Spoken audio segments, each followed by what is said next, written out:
really goes back to Brian De Palma's independent cinema, and Hollywood started saying, hey, maybe these indie films these kids could work in the industry. And so we were all out in LA, and he introduced me to Paul Schrader. Schrader wrote Taxi Driver. Travis comes from his vision, but more psyche.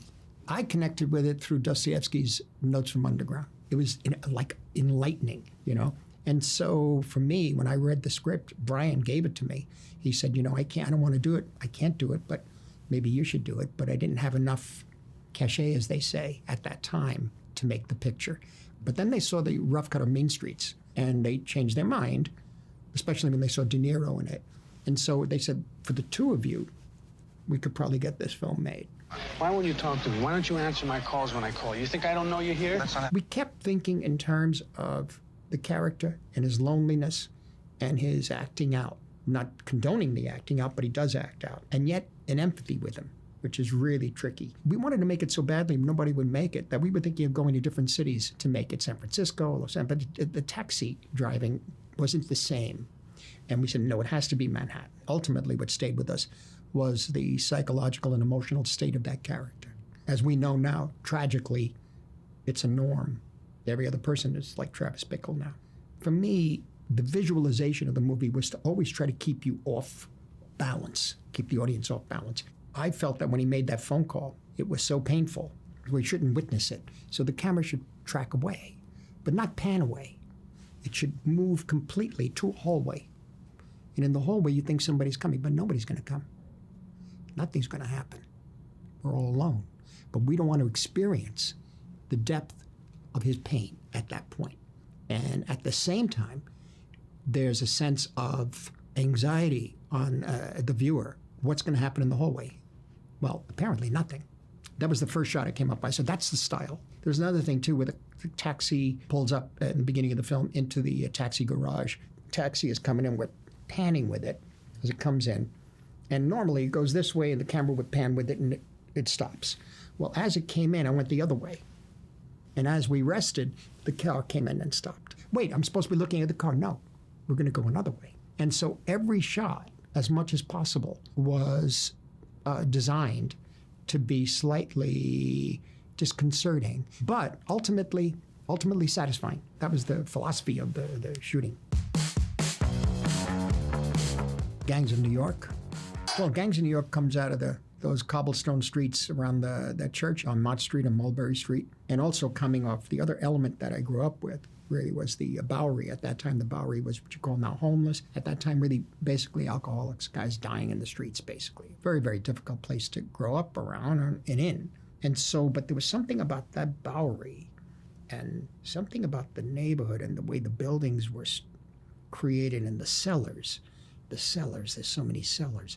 And my father would talk about growing up there and going into one building, going down the cellar and coming out 2 blocks away, running away from the cops, some of the guys, It had its own life. It was like an organism, and it had a history. Well, then we got business. What do we do?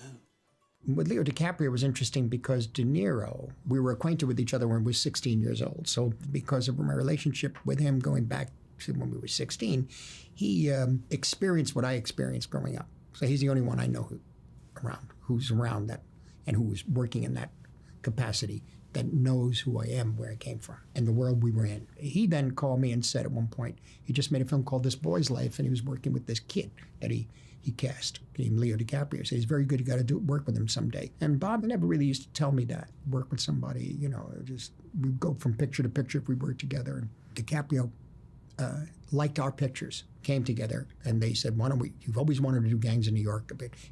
We started it many times, it got canceled. Here's a chance, this kid Leo DiCaprio really likes your films, at least meet with him. And he was willing to go whatever I could do to make that film. So that's how it all started, with him coming off of Titanic and a couple of other films. Then we convinced Daniel Day to get into it as Bill the Butcher. And Daniel Day is a very intense and very specific actor. And what I love about working with him is that Daniel has a thing where if he starts, he stays in that character. People think it's kind of a mystique, but it really makes sense. And also, because if I'm talking to Bill the Butcher, and in between takes, it's Daniel, I'm still talking to Bill. He stays in that character, and he'll be one of the other actors Irish, and he's not supposed to like the Irish, and, you know, he treats that person that way. I don't give a tuppeny fuck about your moral conundrum, you meat-headed shit sack. And they said, why is he? I said, that's what that is. Just, we're not playing. I mean, we're playing, but we're living it. And so he's very good that way. DiCaprio's another way entirely. And he comes at a character from every possible angle. And we find that with Leo, most of the work is done before we shoot. Goodfellas. As far back as I can remember, I always wanted to be a gangster. Goodfellas was made 18 years after Mean Streets. So I didn't really want to go to do another genre, gangster genre, right? I mean, there is no main character. I mean, Ray Liotta is a wonderful actor, but he's like Virgil taking Dante through the underworld. The real character in the movie is the underworld. After doing the film Last Temptation of Christ, when I got back, I owed Warner Brothers Goodfellas, or became Goodfellas. It was called Wise Guys at the time. I almost didn't want to make it. It was Michael Powell, the director of The Red Shoes, co-director, I should say, and other masterpieces, who read the script and insisted I make it.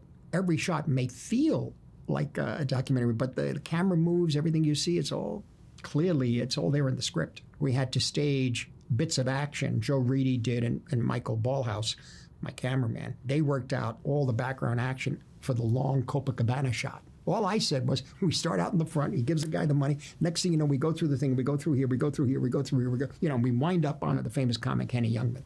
Everything has to flow with no obstruction. He's got to impress her. They send him bottles of champagne. Everybody knows him. That's his height, so that shot had to be. And I wanted Joe Pesci to be in the film, and I think he resisted it. I know he resisted it. He said, I don't know, gangster stuff. And I said, yeah, but Joe, I said, this character's really interesting, based on a real guy. Really funny. Really funny. What do you mean I'm funny? And he said, well, if you do it, I got to tell you something. And I said, well, what is it? He goes, not here. And he acted out this scene that happened to him.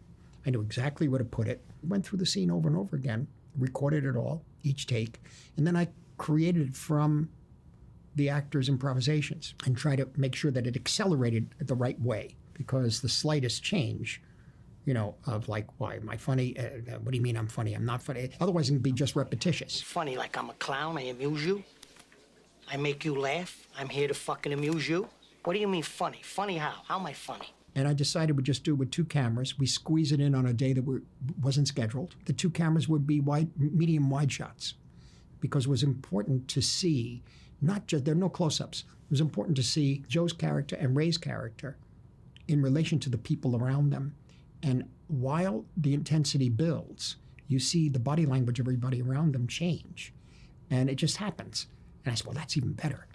So close-ups, no, let's get out of here. And we shot it like in an hour and a half. Improvised, too, with the bottle breaking on Tony Darrow's head and that sort of thing. He had the nerve to ask to pay the bill.